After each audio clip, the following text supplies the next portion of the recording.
Bom dia, uma alegria estar aqui com vocês, estarmos juntos nessa manhã tão bonita.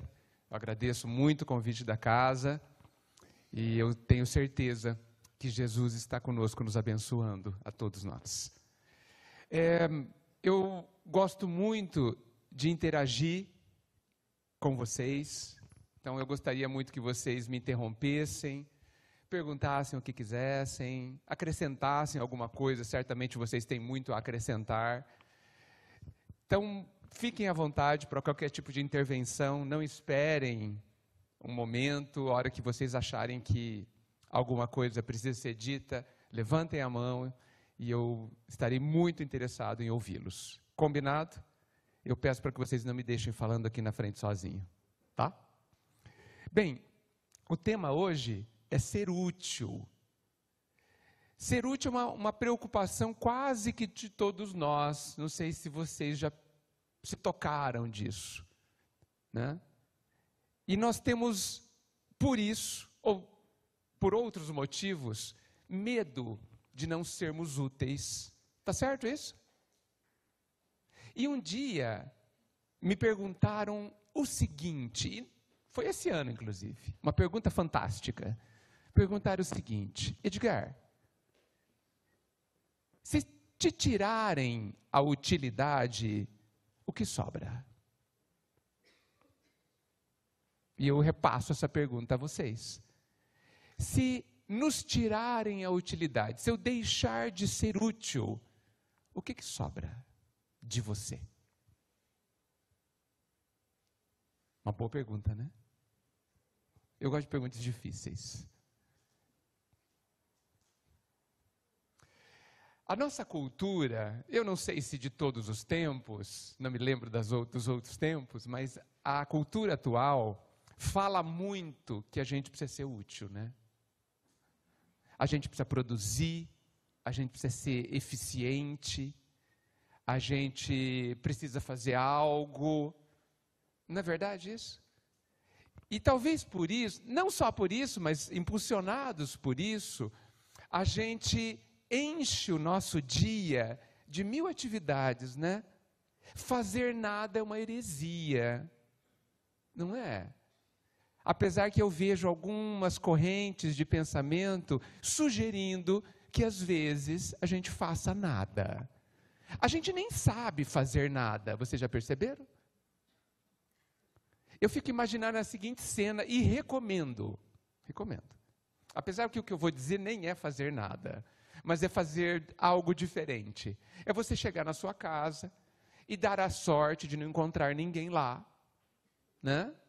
É por um propósito que eu vou dizer, isso é uma sorte.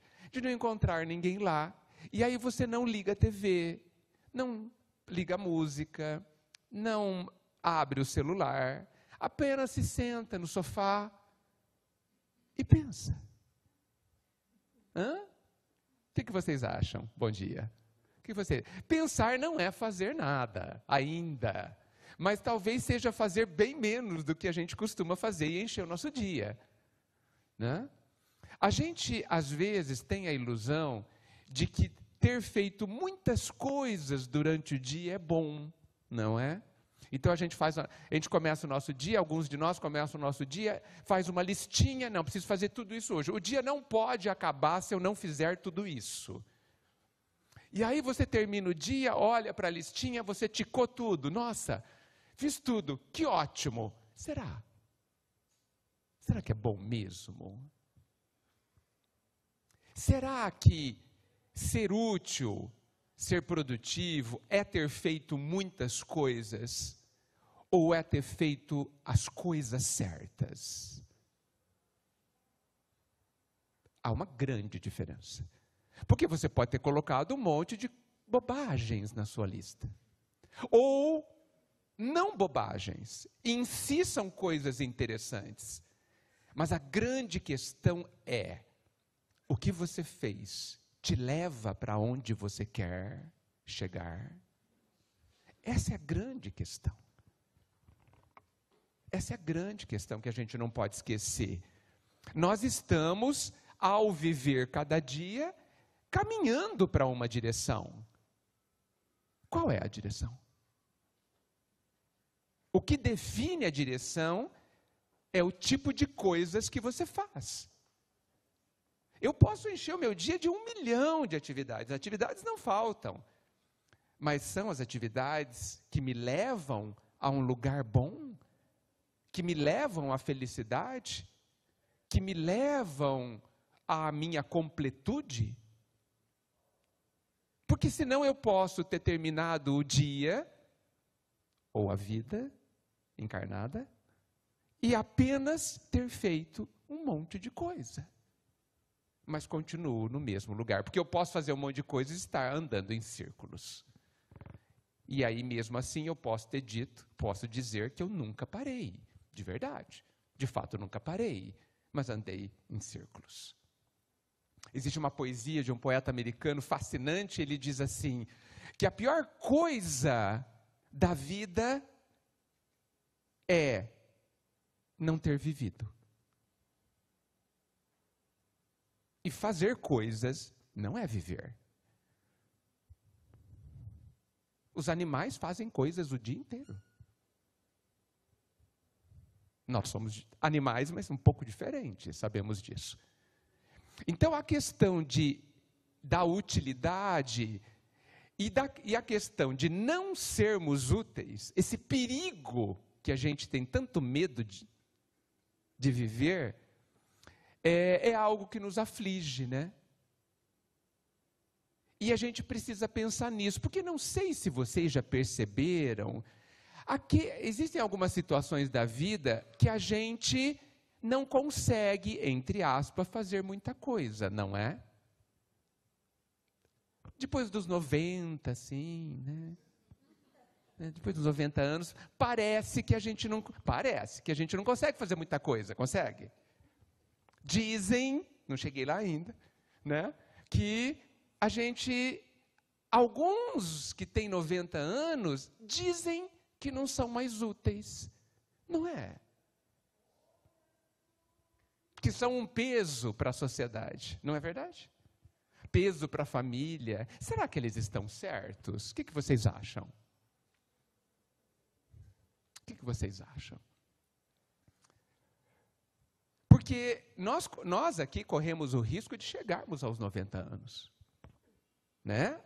A expectativa de vida da população cresce. E isso não é sem motivo. Nada que acontece sem a permissão das leis divinas. Então, se a população está vivendo mais, aqui na vida encarnada, no sentido, inclusive, de aproveitar mais o tempo de escola, que é aqui, há um motivo, é porque a gente precisa passar por determinadas lições ou exercícios que só existem na vida do idoso. Apesar que a criança que acabou de nascer também é inútil. Não é? O que ela faz de útil? Me explique o que um bebê de 3 anos faz de útil. Alguém consegue?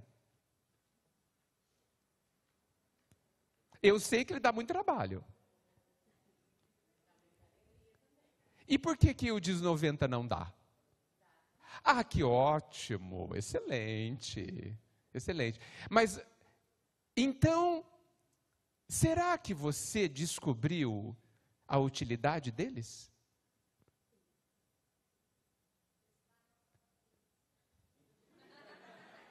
Mas isso os de 20 anos também fazem. Os de 30, aliás, eu acho que de todas as idades, né? Todas as idades. Pois não?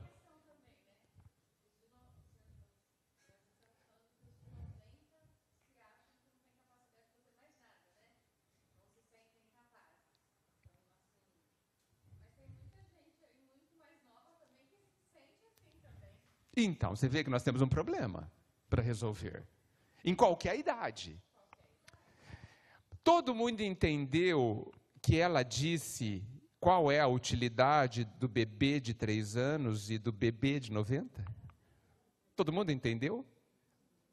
Ela disse assim, eles nos trazem muita alegria. Que utilidade gigante é essa, né? O bebê de 3 anos é útil. E o idoso de 90, ou de qualquer idade, é útil. porque eles têm o potencial de nos trazer alegrias. Isso é uma das utilidades. Uma ótima utilidade, inclusive. Aliás, uma utilidade que qualquer um de qualquer idade deveria ter, né? Ou tem já, intrinsecamente. Então, gente, só esse comecinho de conversa já está nos indicando qual é a resposta à pergunta que me fizeram. Me perguntaram, vou repetir, se me tirarem a utilidade, o que sobra? A resposta que eu dou é a seguinte: não é possível que a gente perca a utilidade. Ninguém, coisa alguma, situação nenhuma, tira a utilidade do ser humano.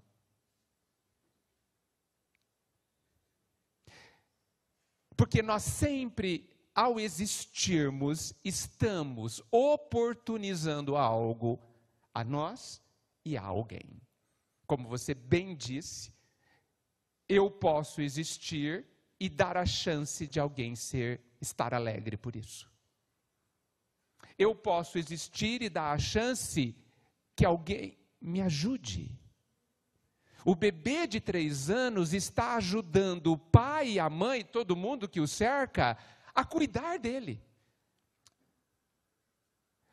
O bebê de 90 anos, a pessoa de 70 anos, que inspira cuidados, que precisa de ajuda, está dando a oportunidade que alguém o ajude. Isso é muito útil. Dá trabalho para os médicos, para os enfermeiros, para os cuidadores, para a família. Olha a utilidade disso. Dar trabalho. Nós não estamos procurando trabalho? Não está faltando? Não tem gente sobrando aí? 13 milhões de pessoas sem trabalho? Olha quanto. Ou a gente sofre porque a gente escolhe demais os trabalhos? Ou porque a gente não se prepara para os trabalhos disponíveis? Claro que nem todo mundo tem o dom de ser enfermeiro, compreendo, claro. Nem todo mundo tem o dom de ser cuidador ou ser médico, eu entendo isso. Mas há muitas e muitas e muitas formas de ajudar alguém. Vou dizer uma que eu duvido que alguém não seja capaz. Nós podemos ouvir a pessoa.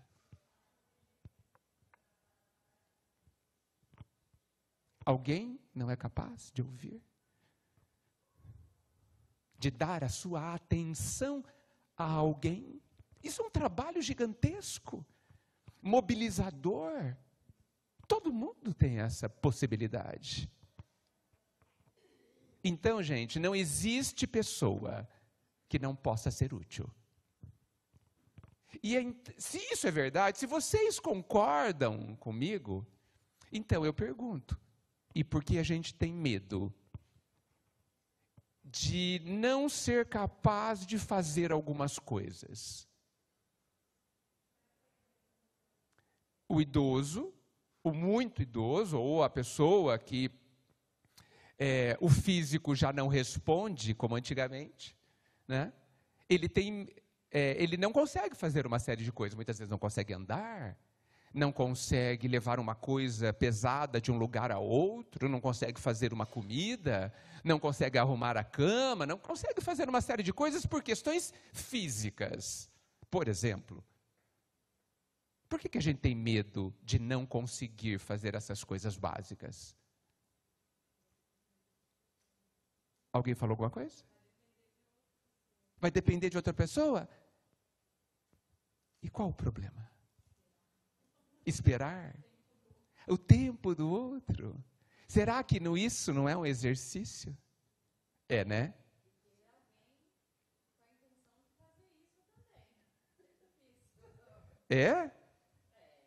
Ter alguém com a intenção de nos ajudar. Será que não existe nesse mundo alguém que possa nos ajudar? Ou a gente só quer que sejam aquelas pessoas que nos ajudem? Não, se não for o meu filho me ajudando, não quero. Se não for a minha filha, não quero. A gente não é assim? É, né? Eu vou ter que pagar alguém para me ajudar. Qual o problema? Dinheiro é um problema, de fato. Se esse problema for superado, qual o problema? Porque tem pessoas que poderiam pagar, mas não querem. Querem que alguém faça, e somente alguém. Por quê?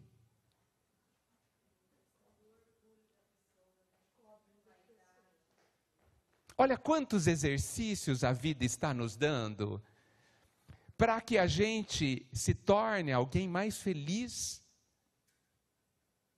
Porque quando a gente superar isso tudo que vocês disseram, orgulho, vaidade, exigências, cobranças, a gente vai ser mais leve, mais feliz. Olha só o que a gente faz com a gente. A gente se nega a receber o carinho, o amor, o cuidado de alguém que não é da família, para não receber nenhum outro cuidado, muitas vezes. Não, mas a pessoa tem o dever, tem mesmo. Tem mesmo. Alguém tem o dever de ajudar alguém. Olha a loucura que a gente comete, a gente muitas vezes prefere que alguém nos ajude contrariado a permitir que alguém que quer nos ajudar, nos ajude. Oi.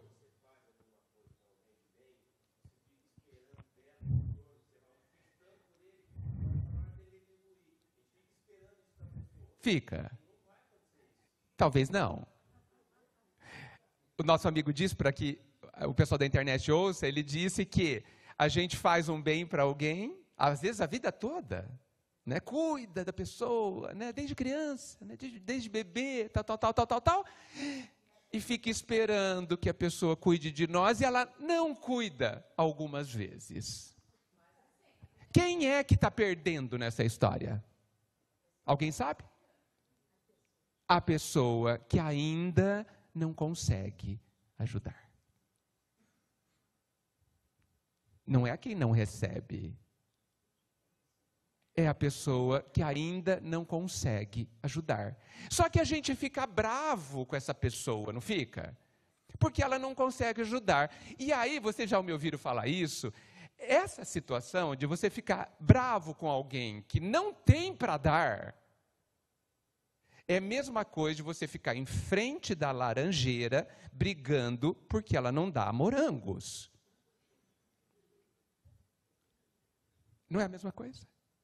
Você briga, grita, bate na laranjeira porque ela não dá morangos. E quem foi que inventou a ideia de que ela tem que dar morangos? Você. Esperou errado. Porque não é só porque eu dei algo a alguém que essa pessoa adquiriu a capacidade de me retornar, de ser grata. Não é assim que funciona. Não sei se a gente não percebeu isso ainda. A pessoa só pode dar quando ela descobre os motivos para isso. Quando faz sentido a ela. E quando ela se desenvolve para tal. É assim que as pessoas são capazes de fazer algo. Nós, inclusive, porque nós também somos aqueles que não sabemos retribuir em algumas situações. Nós não sabemos retribuir à vida como um todo, tudo que ela nos faz. Não sabemos ainda. Isso não é um defeito, é uma ignorância, é uma incapacidade temporária, mas uma incapacidade. Não consigo retribuir à vida tudo que ela me faz. Não consigo agradecer para a vida todo o bem que ela me faz. Vou dar um exemplo terrível. Terrível. Um exemplo que é assustador. Não sei se vocês já ouviram falar de uma senhora chamada Célia Diniz. Ela já esteve aqui em Bauru, na região, fazendo palestra. Ela é da região de Uberaba, de São Pedro Leopoldo, não sei. Foi contemporânea do Chico, conviveu muito tempo com o Chico. Ela tem alguns livros escritos, e o livro principal dela, eu não vou lembrar o nome, apesar de tê-lo, ela conta que ela viveu, ela conta como foi a experiência dela ao viver a experiência de ter 2 filhos dela desencarnados. Como? Superando a dor da morte. Obrigado. E ela conta que o filho mais novo dela, se não me engano, não sei se bebê, acho que não era bebê ainda, mas era pequeno, caiu do colo da babá e faleceu. Ai, obrigado, olha, ela leu melhor que eu. Tombo de bicicleta. Mas a babá que estava cuidando. O aneurisma. Perfeito. Muito obrigado. Olha, ela que devia estar aqui falando. E, evidentemente, ela sentiu fortemente esse exercício. Né? Muita coisa mexeu com ela, ela diz que aprendeu muitíssimo. Mas superou. Perdoou a babá. Né? Tudo bem, sofreu muito, depois perdeu uma segunda filha, né? Desencarnou uma segunda filha. E um dia, ela foi visitar o Chico, e essa é a parte mais impactante. E o Chico perguntou para ela se ela já tinha agradecido à babá. Ela se assustou. Me corrija se eu falar errado. Ela se assustou. Eu falei, mas Chico, eu já perdoei. Ele falou, sim, mas já agradeceu? Ela falou, eu tinha que agradecer. Ele falou, sim. Porque imagine se fosse você cuidando do seu filho nesta hora e ele caísse de bicicleta. Você iria se perdoar? Então, percebam como a gente ainda tem a aprender. Nessa situação tão especial que a Célia viveu, ela conseguiu muitíssimo, ela perdoou. Mas ainda depois do perdão havia algo a fazer, sempre há, que era agradecer, porque as coisas foram daquela forma e não de uma forma mais difícil ainda para ela. Se fosse ela que tivesse vivido a experiência do acidente do filho. Envolvida diretamente, ela não estava perto.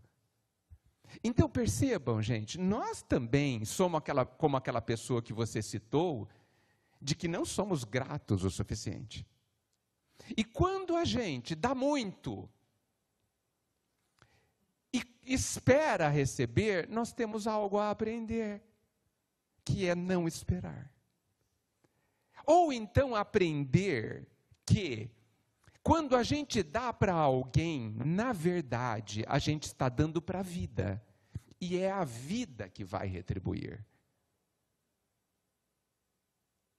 Isso é muito importante.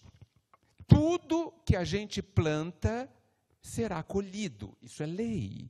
Se eu plantei todo o bem, como você disse, se eu me dediquei a alguém, se eu fiz o bem muito tempo ou não a uma pessoa, eu estou plantando na vida e a vida me retribuirá. Não necessariamente aquela pessoa que nem sempre está ainda desenvolvida ou capacitada para nos devolver. Você pergunta se isso não depende da evolução espiritual de cada ser humano. Devolver? Sim. Sim, depende. Só que perceba, quem é que tem um problema? A pessoa que ainda não se desenvolveu para retribuir? Ou a pessoa que espera que a pessoa retribua sem que ela seja capaz de retribuir? Quem espera. Por isso que eu faço a colocação, quem espera o que o outro não pode dar, espera morangos da laranjeira. É aí que está o defeito, aí que está o problema. Por que você espera? Só porque você dedicou a sua vida inteira a uma pessoa? Então eu pergunto, dedicou por quê? Porque quis. Não foi? Porque quis, não estava obrigada a dedicar. E às vezes a gente não enxerga que a pessoa retribuiu do jeito dela, porque a gente espera um jeito específico, né? Às vezes a pessoa está retribuindo, mas do jeito que ela sabe retribuir. Só que pra gente a gente não enxerga, porque não é do jeito que a gente quer receber, né? Excelente. Para que todos ouçam, ela disse, muitas vezes a pessoa está retribuindo do jeito dela. Mas não serve, porque eu quero que seja do meu jeito. Sim, isso acontece muitas vezes. Muitas vezes. E tudo isso que a gente está falando tem a ver com se sentir útil. Mas muito mais, eu gostaria de conversar muito mais sobre a ideia de que um dia nós não seremos mais úteis. Não do jeito que a sociedade, que a nossa cultura diz que temos que ser. Eu quero falar sobre a dependência, porque nós precisaremos, em algum momento da nossa trajetória, viver a experiência da vulnerabilidade e da dependência. Nós adoramos ser independentes, né? Adoramos não depender de ninguém. Deus me livre de depender de alguém, dizem, né? Então, primeiro que isso já não existe. Não existe alguém que não dependa de ninguém. Não existe. Você fia o fio que faz a sua blusa? Não. Você tece a sua blusa? Não. Você planta o seu arroz? Não. Às vezes. Ou seja, você depende de alguém que faça isso. E não venhamos com aquela história que eu tenho dinheiro, eu pago. Porque existem situações que o dinheiro não serve. Existem situações que a pessoa fala assim, para você eu não vendo. Então, a dependência é condição de vida. Não existe independência nesse aspecto, desta forma. Não existe. É uma luta em glória e fadada ao insucesso você procurar ser independente. Não estou dizendo que a gente não deva viver de uma forma precavida e criar condições para vivermos o nosso futuro de uma forma confortável, respondendo às necessidades de cada época da nossa vida. Não estou dizendo isso. Mas buscar a independência de 100% das pessoas, isso é inútil. De qualquer forma, vocês já disseram que nós temos receio de depender de alguém, de esperar que alguém busque o copo d'água. Né? É muito interessante isso, porque imagina que eu esteja dentro de uma casa, vivendo lá, né, e alguém tenha que buscar o copo d'água para mim. Certamente não fazem 3 dias que eu tomo água, certo? Porque aí seria uma sede forte, tá certo? Então, muito possivelmente, ninguém fica 3 dias sem te levar um copo d'água, ok? E aí eu peço água e quero agora. É sede? Não, não é sede. É outra coisa, podemos dizer os nomes aqui, se vocês quiserem. É outra coisa. Então, gente, nós, a maioria de nós, viveremos o exercício, porque nós precisamos, de não sermos úteis dessa forma, como a sociedade fala, né? Mas sermos úteis de outra forma, inclusive para nós mesmos. O nosso corpo falhará, a nossa mente falhará, nós não conseguiremos nos levantar, nós não conseguiremos nos banhar, nós não conseguiremos fazer a própria comida, nem buscar a própria água. Sim, eu sugiro que os mais novos se preparem.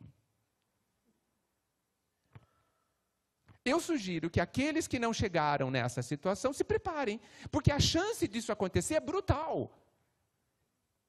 E não adianta se preparar a hora que acontecer. Não vai dar mais tempo.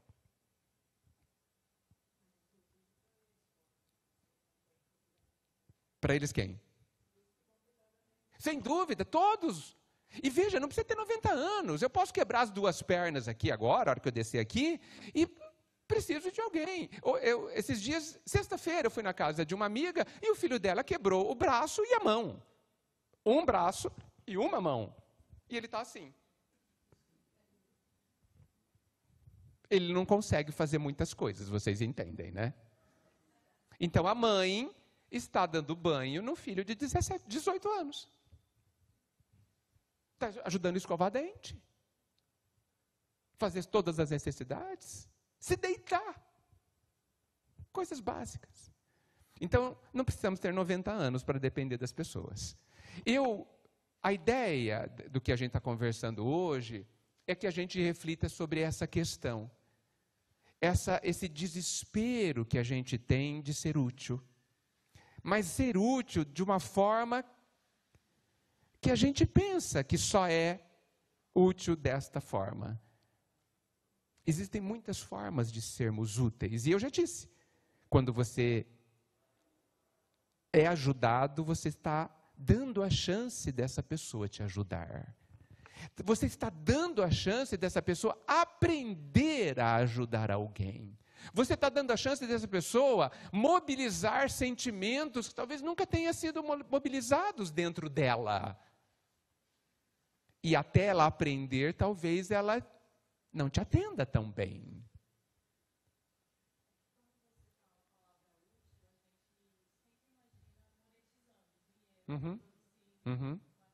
Sim.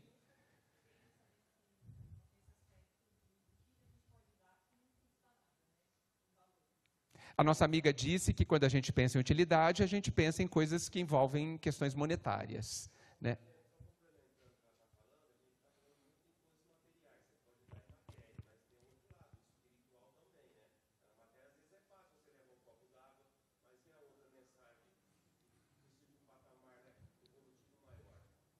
Você disse, para todos ouvirem, que existem outras questões, além da matéria, né, que são as questões espirituais. Você insinuou que é um outro patamar, né?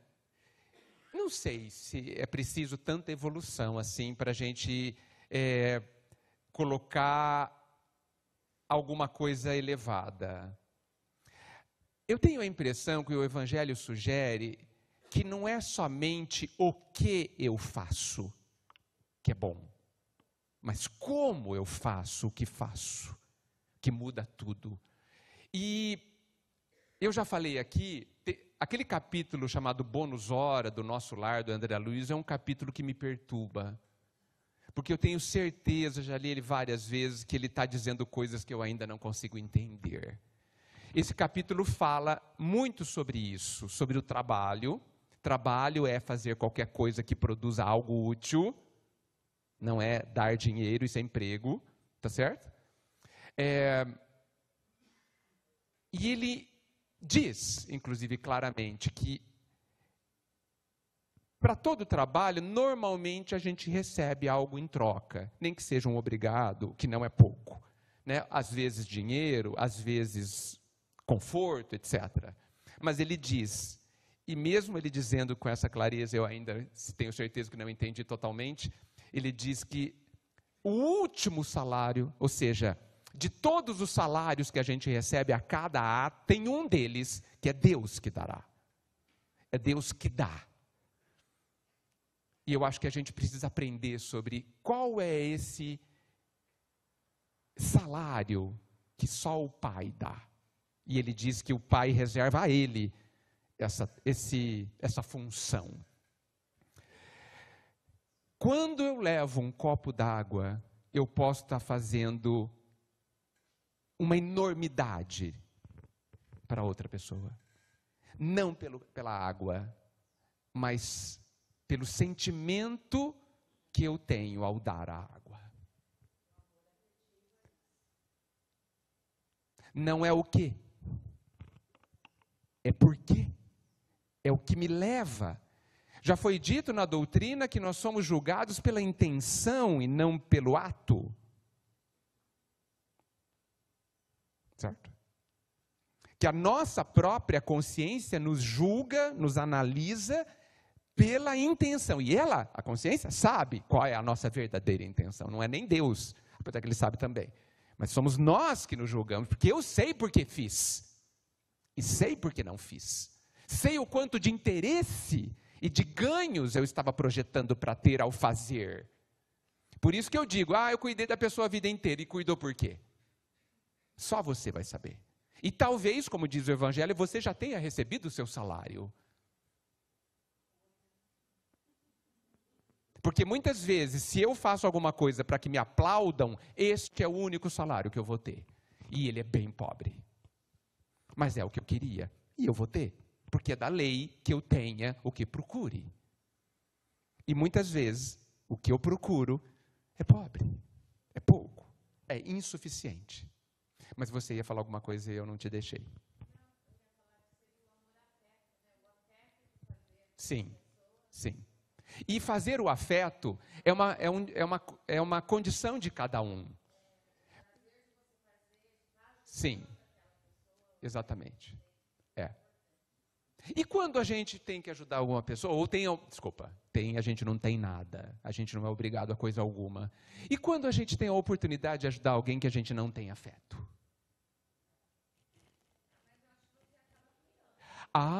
Que interessante o que você disse. Ou seja, eu não tenho afeto para a pessoa, mas eu posso desenvolver esse afeto? Vocês concordam, gente? E o que eu preciso para eu conseguir? Mas eu não tenho amor ainda. Querer. Gente, isso é tudo.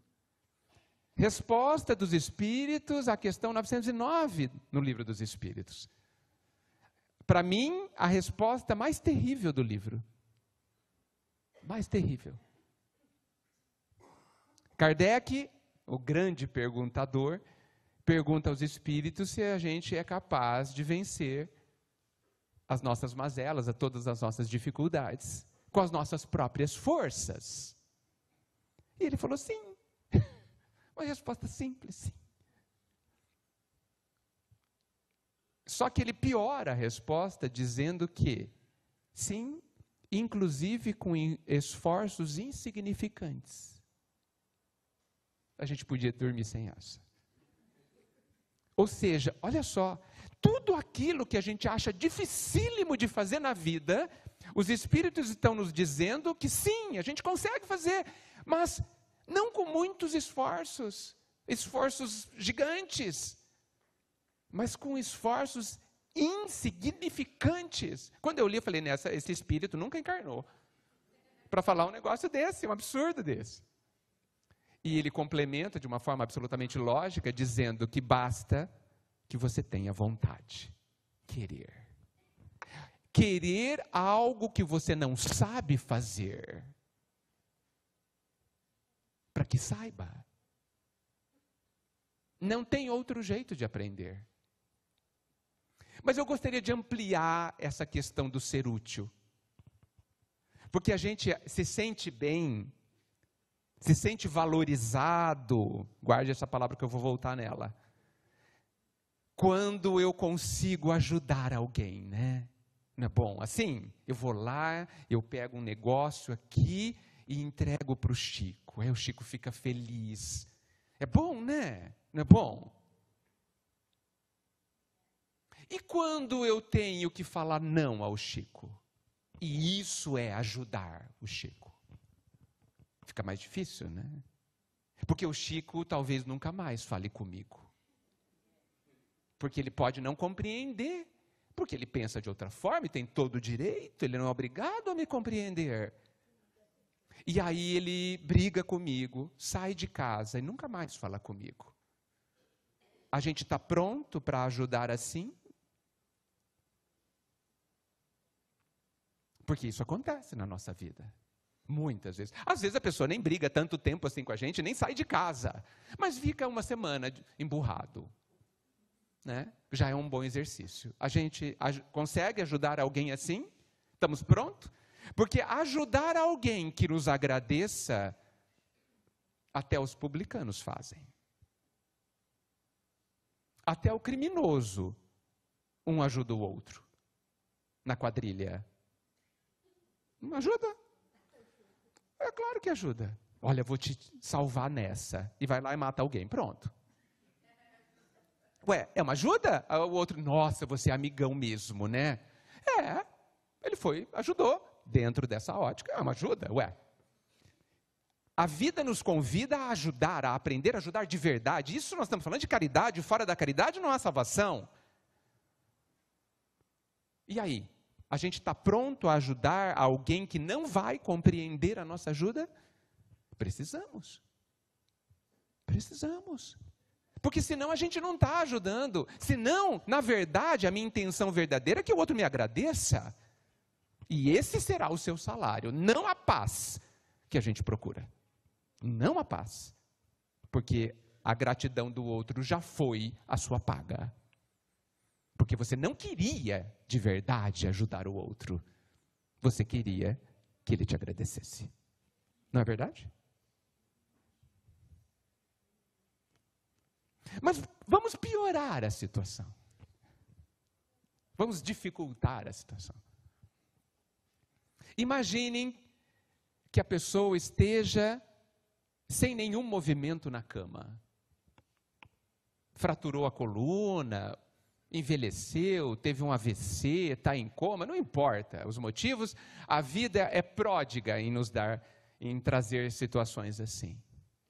E eu estou lá, de olho aberto, consciente, por exemplo, consciente, dependendo de absolutamente tudo para alguém.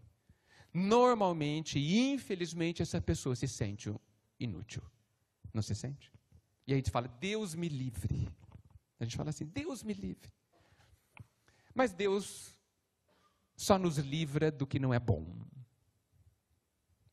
Entendem o que eu digo? Então, se eu estou nessa situação, é bom. E qual que é o exercício? O que eu preciso aprender nessa situação? Eu preciso aprender a me sentir útil. Eu preciso conversar comigo sobre o meu valor. Porque a gente, erroneamente, no meu entendimento, acha que eu só tenho valor quando eu sou útil. Não achamos isso, gente? Nós temos um problema para resolver, vocês percebem? Porque vai haver alguma situação onde nós não seremos mais úteis desta forma. E aí, não teremos mais valor? Já posso morrer, não sirvo mais nada para ninguém. É essa conversinha que a gente tem, de vez em quando. Não, se acontecer isso, eu posso morrer porque eu não tenho mais nada para fazer nessa vida. Quem é você para saber disso? Quem somos nós? Quem somos nós para saber como a gente pode ser útil? E nós acabamos de conversar aqui há 20 minutos que eu sou útil quando alguém me ajuda, quando eu abro essa possibilidade. Mas mesmo assim eu sei que é um exercício muito difícil em relação a nós mesmos, de eu me sentir valioso. E aí eu quero contar uma historinha muito tocante, inesquecível para mim, que está lá no livro Boa Nova, essa obra-prima do Humberto de Campos, pelo Chico, exatamente, se não me engano, no capítulo Fidelidade a Deus, quando André, adoentado, diz a Jesus, Jesus, eu não sei se eu vou conseguir estar contigo nesse trabalho gigantesco, nesse trabalho fantástico, porque eu me sinto adoentado, e eu não sei se eu vou ter forças para ser útil. E Jesus responde assim, eu prefiro que vocês leiam, porque eu não vou conseguir reproduzir tão bem. Jesus fala uma série de coisas, mas eu vou falar o final. Ele diz assim, André, se você não puder mais andar, nem movimentar os braços, se seus olhos se cegarem, seus ouvidos nada mais ouvirem, você ainda pode ser útil, ou você ainda pode servir ao Pai, com a paciência e com a coragem. Olha só, gente. Se eu tiver a coragem de viver o que eu estou vivendo, eu vou ser extremamente útil. Se eu tiver a paciência é diferente do desespero, é diferente da inquietação. a paciência de viver o que eu estou vivendo, eu estarei sendo útil a todos ao meu redor, a mim mesmo e aos propósitos do Pai. Alguém é incapaz de ter coragem e ter paciência? Existe alguma coisa que possa acontecer na vida, algum acidente, alguma fratura, alguma doença, que impeça alguém de ter paciência e coragem? Desconheço. 100% de nós, a 100% de nós está aberta essa possibilidade. Basta que você queira aprender a tê-la. Que você enxergue que isso te fará ou te faz imensamente útil, inclusive útil, porque você está cumprindo o propósito daquela experiência. Por que eu estou entravado na cama 20 anos? Por muitos motivos. Talvez, certamente, passa por você aprender a ter paciência e a ter coragem. Possivelmente passa também pela experiência de ter confiança de que o que você está vivendo é a melhor coisa que você poderia estar vivendo. Coisa que a gente tem certeza que não é verdade, né? Que ninguém pensa assim, certo? E pelo fato de não pensarmos assim, sofremos. Nós temos duas opções. Geralmente temos mais que duas, mas essa nós temos duas. Nós podemos sofrer, ficar 20 anos entravado na cama, ou nós podemos viver as alegrias de se sentir útil, tendo paciência e coragem. Porque quem tem paciência e coragem nessa situação, em todas, não sofre. Concordam, gente? Porque ela vê sentido no que ela está fazendo. Porque ela está fazendo muitíssimo. Muitíssimo. Ela está, e eu acho que nessas situações precisa de 20 anos, ela está mostrando para aquelas pessoas que têm o que ela não tem, o que essas pessoas não têm: paciência e coragem. Ela está mostrando como é que se vive entravado na cama 20 anos. Como é que se é feliz estando nessa situação. E tem que ser, evidentemente, felicidade de verdade.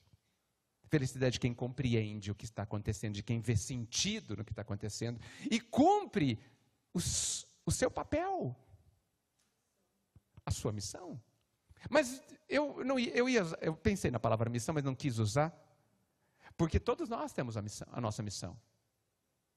Todos nós. A nossa missão é ser feliz. Todos nós. Alguém quer perguntar alguma coisa? Colocar alguma questão? Faz sentido o que foi dito, gente? Estão dispostos a se prepararem? Veja, digamos que no final do ano, ou daqui a um ano, eu vá correr a maratona, ou a São Silvestre. Eu tenho que me preparar, certo? Senão eu não passo do segundo quilômetro, ou do primeiro. Tá certo? E eu tenho que me preparar hoje. Fazer um plano de trabalho. Procurar uma ajuda, alguém que me assessore para me preparar, porque eu não sei nem me preparar. Olha que interessante, nem me preparar sei. Então eu preciso de ajuda. O que nós estamos falando aqui, que possivelmente nós vamos, ou a gente desencarna, ou a gente vive uma situação de fragilidade física. Só há essas duas opções, ok? Ou a gente desencarna, tem um AVC, um ataque cardíaco, voltamos para casa. Ou a gente tem um desencarne mais lento, né, onde o corpo se debilita, e que vocês percebam, em André Luiz a gente vê que esse é o período mais rico da vida. Quando a gente tem limitações físicas, quando a gente tem um longo processo de enfermidade. Emmanuel fala que o leito da doença é um grande conselheiro. Porque o que nos interessa é o desenvolvimento da nossa capacidade de ser feliz. Ser feliz em qualquer situação. E nós, infelizmente, ou não, acho que não, precisamos viver essas situações. Né? Então, a grande questão que a gente precisa talvez pensar hoje é se nós estamos dispostos a começarmos a nos preparar agora. Para que depois a gente não tenha uma surpresa. Aconteceu.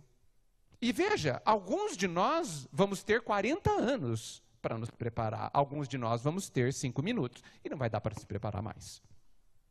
Porque eu posso descer as escadas e... Não posso? Hoje eu vou descer de elevador. Mas não adianta, porque o elevador pode cair também. Então, não tem alternativa. Né? Vou agir normalmente e a vida que decida o que vai acontecer comigo. Tá certo? Eu gostaria de finalizar com a questão de valorização.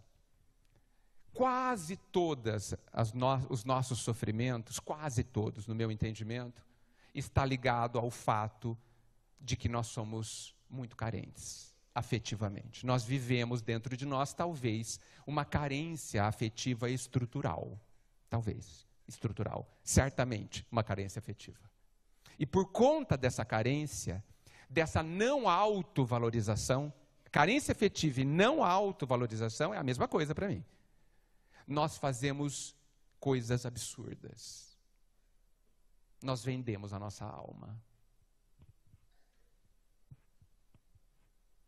E eu acho que esse assunto da utilidade está muito relacionado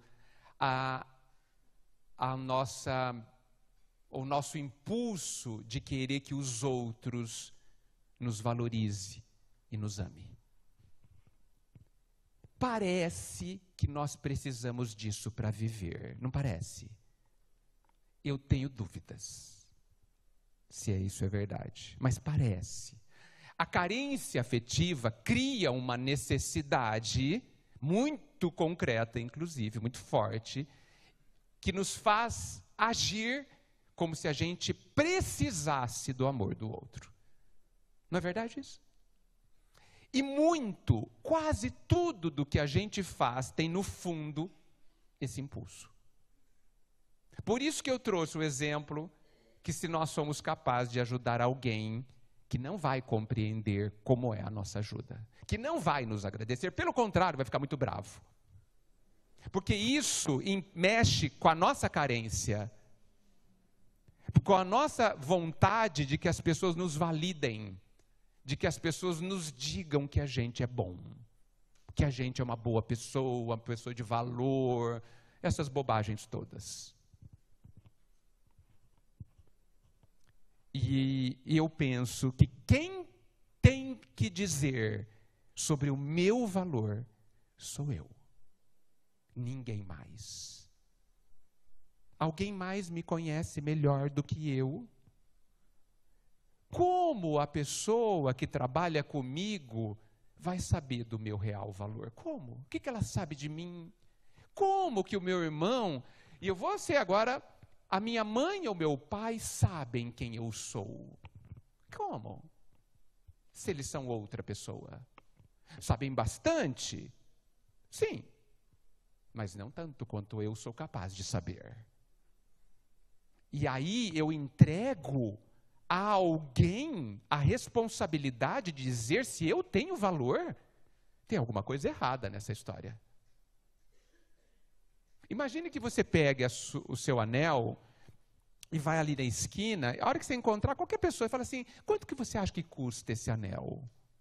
A sua aliança de casamento, seu anel de ouro. Eu acho que custa uns R$500, exemplo. Aí você leva o mesmo anel para um joalheiro.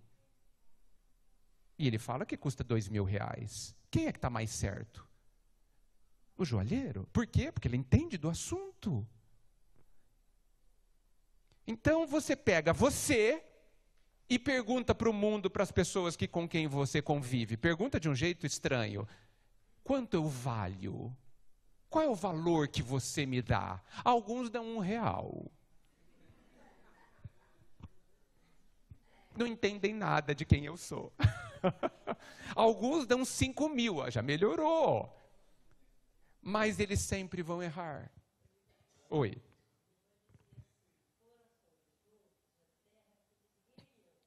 Ninguém? Ninguém anda. Sabe a mãe. Ela disse assim, a mãe dela dizia que coração do outro é terra que ninguém anda. Perfeito. A gente não conhece nem o próprio coração, vai se meter a falar do coração do outro?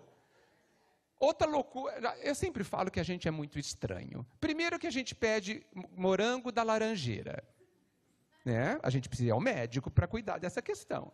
Né? Depois a gente fala do outro que a gente não conhece, tem certeza ainda.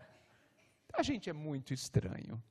E a gente se nega a fazer uma avaliação objetiva, clara, refinada, sobre você.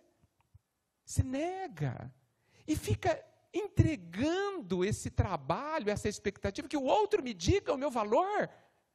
Vocês perceberam que quando os outros dizem que você é muito legal, muito fantástico, a sua satisfação dura mais ou menos 5 minutos?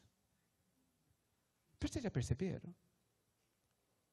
E a gente move mundos, move a nossa vida, altera a nossa identidade, se fantasia de A ou de B, move mundos para receber algo que te satisfaz ou te alegra por 5 minutos.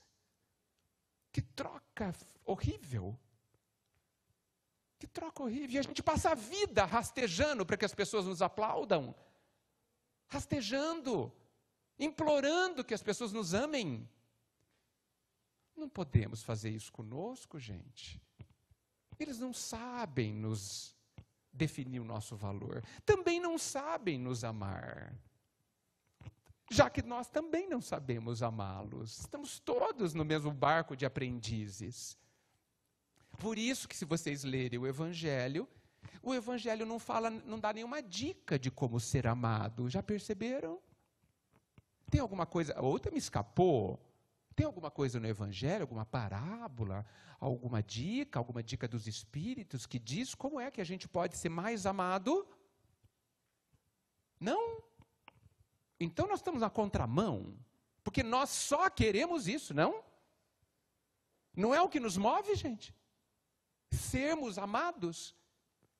E o Evangelho, que é o modelo, que é o caminho, não fala nada sobre isso.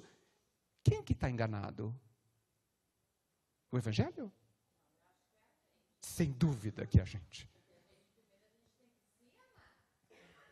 E o que nós estamos fazendo para isso? Qual que é o plano para a gente comer? Como a gente se prepara? O que nós estamos fazendo? O que nós estamos trabalhando? Que esforço, que estudo a gente está fazendo para que a gente se ame? Aonde é o curso aqui na casa ou em qualquer casa que diz assim, vem aqui e aprenda a se amar? Aonde? Eu acho que esse curso lota. 100% da população de Bauru, no mínimo, é candidata. No mínimo. Bem, eu não preciso de ninguém para aprender isso, porque eu tenho que caminhar com as próprias pernas. O Evangelho está aí, os livros estão aí, o Cristo está aí para nos ensinar sobre isso, e Ele nos ensinou muito bem, é o mestre. Quando é que a gente vai se matricular nessa escola? E aí vocês percebam que a questão de ser útil ou não já se resolve automaticamente. Nós precisamos aprender a nos amar, a dar o próprio valor, a reconhecer o valor que tem, a capacidade gigantesca de filho de Deus que temos, porque somos. Sem exigir nada em troca. Por quê? Porque quando a gente se ama, a gente já tem tudo. E aí a gente para de esperar morangos de laranjeiras, que é um absurdo. Entende que o outro dá o que tem da mesma forma que eu. E está tudo bem. Porque o que eu estou dando volta imediatamente. É dando que recebemos, diz Francisco de Assis. Por que a gente não age, não tenta, não trabalha nessa direção? Nós precisamos saber disso, gente. Porque não adianta nada assistir a palestra, ler o livro, fazer a caridade, integrar a cesta básica, se a gente não tiver fazendo tudo isso como objetivo de alcançar a nossa paz, que é a nossa felicidade. Não adianta eu ticar, já fiz a caridade essa semana, hoje, tá, e E daí? Ah, já ajudei alguém. E daí? Faz parte de uma autotransformação isso? Ou é só para que Deus veja? Porque Ele não vê isso. Ele vê o que está dentro de nós. É isso que conta. Eu agradeço muito a participação de todos. Gostaria muito que todos nós, nos preocupemos com isso, porque isso me parece fundamental para que a gente encontre um rumo na vida. Para que a gente veja que a vida, de fato, nos traz oportunidades de aprender o que eu não sei, o que eu nem sabia que era importante. Me faz mudar formas de ver, e aonde eu vejo tragédia, para que eu comece a ver oportunidades. Aonde eu veja problemas, eu comece a ver desafios que vão, ao serem resolvidos, ou ao trabalhar para resolver, eu descubra a minha grandeza, a minha capacidade de crescimento, o meu valor e a minha paz. É por isso que vale a pena viver. Muito obrigado. Que Jesus nos abençoe.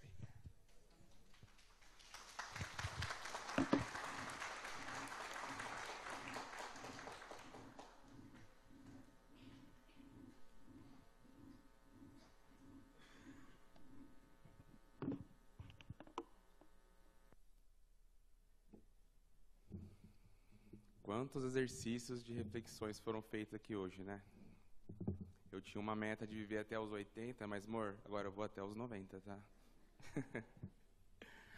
Vamos fechar os nossos olhos em agradecimento, então? Querido amado Mestre Jesus, muito obrigado por mais esse dia e esta manhã fantástica, Mestre. Que possamos sair daqui hoje com um sentimento de gratidão por todos os conhecimentos que tivemos ao longo da palestra. Que possamos a cada vez mais sentir o entendimento de ser útil na vida de alguém. Que possamos também aproveitar todas as coisas que acontecem para poder evoluirmos aos poucos. Querido amado Mestre Jesus, que ao longo desta semana possamos ser luz no caminho dos nossos amigos, dos nossos parentes e dos nossos colegas. Em nome de Deus e de Jesus, que assim seja. Sigamos todos em paz. A partir de agora haverão os passes. Quem estiver com o papelzinho amarelo é aqui à minha direita, e quem estiver sem o papel é aqui à esquerda. Vamos aguardar em silêncio, mentalizando coisas boas, para recebermos melhor os benefícios do passe.